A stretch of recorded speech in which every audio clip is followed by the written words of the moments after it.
down the hammer and pick up the pencil. You're about to listen to the Savvy Radio Show. Learn from real-life real estate investors, experience revealed with the Savvy Landlord as your host. Savvy investors, we're back with the Mystery Man Now What mini-series, breaking it down. What do? You get a property with tenants in there. Now what? You got no lease. You got no documents. You got no social security number, no deposit, no keys, no lease, no keys, no nothing. Dad sells the property, leaves the kids in the place, and we got a rookie investor in the house. Welcome back, Mystery Man. Glad to be back. Thanks for having me. Man, I'm pretty excited that I give you a little advice. You take that little advice and you just are crushing it big. Like, I'm like, well, just be sensitive with them. Find out what are you willing to pay? No, you're paying this. Or, don't hit them with the application fee. Don't hit them with the pet fee. Don't hit them with this. And see, this is why I'm probably leaving a lot of money on the table and being exposed. So let's just catch everybody up. You got this property, smoking deal, got it funded. We're going to get into all this at later episodes. Then they're in there. What do? You posted a notice saying, hey, I'm the new owner / property manager. Please, let me know that you got this. No response, 2 days. Then you drop the hammer on them. We cover that in a couple other episodes where you hit them with the eviction, not in an eviction, showing them what would happen if you don't pay your rent on time. That's right. They responded lickety split. Then there was confusion, who's staying, who's not, too much drama. Then you get them to pay the rent before the first. Awesome. Kudos to you. Thank you. And then you got them to give you an application with their social security number on there like the next day. They did. So now we're going to end this. Now they're paying rent. They're not calling you every 5 minutes wanting to repair something. So far, you've had this property for a couple of weeks now. You've already made money. Now you have the application. You got the application. Now you need to sign with the lease. So we've had this conversation right before you left. Work out a payment plan. So tell everybody what happened. How'd you get them to sign the lease? How'd the process go? Break it down for us. Well, I guess that's what happens when you give an investor a ruler. give a guy an inch, they take the ruler, and instead they take a tape measure with it and run. And with that, I did go down there and I took all the documents. I took my recording device with me so I would have everything documented. Asked their permission prior to starting the lease signing if I could indeed record it. Okay, would that make them nervous? Hey, I'm going to record this. How'd you preface it to them? As I was instructed to do so, in case something came up, if somebody else needed this in the office to verify what communication, was said here. Just in case I'm not your property manager no longer, I get fired for not doing my job. Right. I want to get this on recording so there's no confusion. That's right. So you put the recorder down and then you went on from there. Started page by page by page, and at each signing section after each area, are there any questions? No. And went on. Were everyone there? All the two people on the lease? They were both there. Okay. We sat at the kitchen table, cleared off a spot, cleared off all the markers that were on the table, batted away the insects throughout the process. Were there roaches? There were no roaches, just flies. Well, there was a lot of animals in there. How many animals are in there? There's only 5. There's only 3 dogs and 2 cats. 3 dogs. And they're not small dogs. They're pretty good sized dogs. Okay, so did you explain to them, since they have pets, that there's a fee, or how'd they respond during the lease? Were they nervous? They didn't ask questions. They were just complying. They were compliant. They never objected to anything. They never asked why. They never said, I don't agree with that. They never said, I'm not signing that. Let me read that further. Nothing. They signed it all. They did get a little quiet whenever I said, because of your pets, you are fortunate enough now to pay $750, $250 per dog. But because I'm such a nice property manager, I'm going to let your 2 cats slide and not charge you $500 for those, $250 a piece. Where they were shocked a little bit. They were like, "Oh." There was really no. Oh, it was just kind of a. Yeah, well, you got to think about it logically. This was their dad's house. Yes. They're living in this home as their dad's. Dad sells it underneath them, and now you're a big bad property manager. And they just said, okay. I just pop them with a pet deposit for more than their rent usually let's clarify. was. We had this conversation. It's not a pet deposit, my friend. Pet fee. Yes, you're correct. Come on, mystery man. Fee. Pet fee. Why is it? Because you're getting coached right here. That's right. Why is it a pet fee? Fee you don't have to return.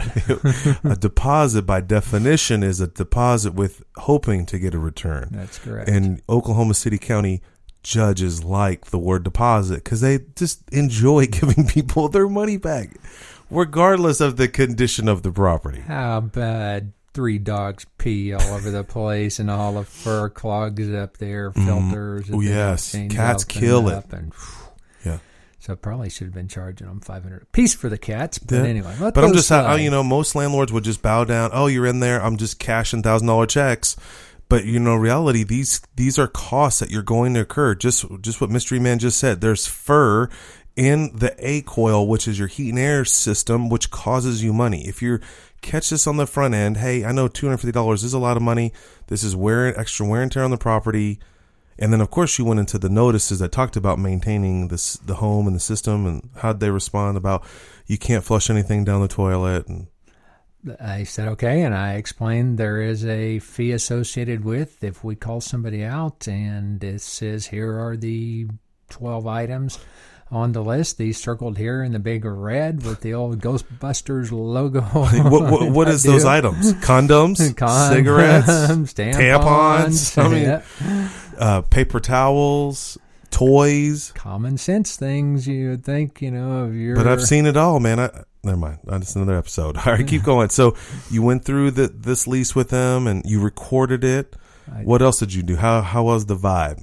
It was, again, compliant. They were quiet. They were not really standoffish, but I think a little taken back by just reality. Wow, this is really happening. Yeah. My dad, they didn't say anything about their dad. They didn't mention him. They never, her dad's going to let us do this, her dad's going to let us do that. That's what I would have did. I'm like, hey. No, one of the girls did say, because they're going on a cruise, I believe tomorrow or Wednesday, today's Monday this week, and they're going. This will be recorded. This will be released later. So they're going on a vacation, and it says in the lease if you're leaving more than X amount of days, you need to let the property manager know. That's right. So they did right then on recording. That's right. Because we don't want to. You can issue an abandonment. Anyway, that's another day. So. How about photos, pictures? Was that awkward? Were they in the photos? Did you get a picture of them? I did, yes. After the end of the signing, I said that I would like to take a video of the property just for policy and procedure. We have it on file. And they said they didn't object and got no, you just protected yourself. The whole Good job, Mystery Man. Okay, how about one of the golden tickets for success, and if you've ever had a problem down the road, it's called the move-in, move-out sheet, PDR, deposit, whatever, the property deposit report, PDR. You got that back. I saw that whip through the weekend. I did. How was that when you explained that to them? What did you say to them? I explained to them that here is a form, the report that you just described, and on this I need to have items that are not working that I may need to fix as a landlord or property manager, and items that you don't want deducted from your deposit that you have just paid when a move-out time comes, and return this within 48 hours. Awesome. And they took the time to fill that out, and I just looked that over, and there are really no major things that they listed on there.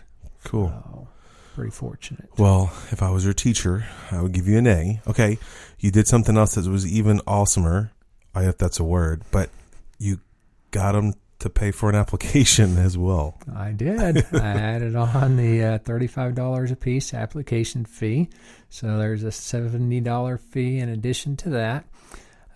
With all of the fees that we collected and added on here, they didn't have the funds or want to pay for it at that point in time. And one thing I was going to say with the vacation, one of the tenants said when she got back, she was going to be getting a second job. So that will be fabulous. Rent. So I'm excited. So with the fees, they said they wanted to spread that out over this 6-month lease that they're signing here. Sure. So hey, at this point in time, you weren't going to get anything anyway. Correct. So, I mean, like most landlords just kind of bow down and say, okay, they're in there, I'm just going to start collecting rent. No, you were smart on the front end, professionalism, put all your ducks in a row, got all the paperwork, let them know, took videos, took pictures, recorded the lease signing, had them sign 40 pieces of paper confirming that we're not confusion. This is a business. You are renting an asset from me. This is what's going on. That's correct. So I think that set the tone. Now, I know we went over the lease prior, and if you haven't listened to this episode before, there's a lease signing checklist that we did together. My one question is, what was their response when you explained to them that their rent was due on or before the 1st? Did you go into the whole eviction process? I know you're going to do this, but how was that? I did, and here's the form that you don't want to see on your door. Which is called a 5-day quit or 5-day to pay notice, or however, 5-day notice. Correct. Explained that to them, and they said that they don't want to see that, and they asked for clarification. One thing with this, if the first fell on a Saturday and when it needed to be, to etc. So they did ask for clarification for that, and I explained that there is a drop box on the door at the office. So excellent, fabulous. Over the weekend, and they live close enough to the office that they can make that 10-minute drive back and forth. So the hardest thing you had to do was explain that to pay your rent if it's on a Saturday. Yeah, and that wasn't even difficult. Fabulous. So anything that you learned, anything that you didn't do right, did right, what would you do over again? The one thing that's still outstanding is still getting a key. They did not have a spare key, so I just still have to get a key to the property. That's really the still need a key. Main outstanding thing. And there are a few minor things that will need to be done at the property, and that all depends on if they're there or not, if I need a key immediately. So on their report, on their move-in, they had some repairs that they needed. Correct. Cool. Well, Mystery Man, I am extremely proud of you, and I hope that other rookie investors, landlords, listen to all these Now What episodes, feel empowered that you can do it. Now, when you got this property, I remember you were a deer in headlights. You were nervous about the process just almost a month ago, and it's unfolded relatively quickly. Yes, it has. Now it feels almost like second nature with good guidance and proper policies, procedures, systems. That's awesome. And things. And it's not hard, right? I mean, when you follow them. It seems intimidating in the beginning, but in reality, it's not. Most people just comply. I mean, you have a really great property in a great area. You got blue collar people that are working that are probably going to work their job forever. But the point is that it's not, you don't get blowback. There's not, people think that being a landlord is like you're bad and everyone else is mean or no one pays their rent. Pretty much everyone pays their rent. Correct. Yeah. I knew they were compliant from the minute I pulled up, because when I talked to them initially, prior to coming, your grass is tall. You need to get your grass cut. When I pulled up, the grass was cut. Awesome. Yeah. And if you don't cut the grass, you're in lease violation. You landlords, I would be very stringent on the grass. Oklahoma County, probably in every county, we're in a deficit around the world, and everyone is looking for ways to line their pockets, and code enforcement is on high alert. So me as a landlord with a bunch of units, I'm not going to have my life hinge on a tenant that doesn't care about the grass. And so not everybody cares about the grass, but Oklahoma County or your county or your code enforcement for sure cares about the grass. And so you need to put that pressure on the tenant to keep the property well maintained. For sure. All right. Well, that's it. Now we ended this little mini series. Mystery Man, I really appreciate you dedicating your time to come out here and educate other future or already landlords. Hopefully those seasoned landlords, you got a slap in the face and realize, be thorough in all that you do. Do your due diligence and lead. It's been a pleasure. Thank you very much. Thanks for listening to the Savvy Radio Show.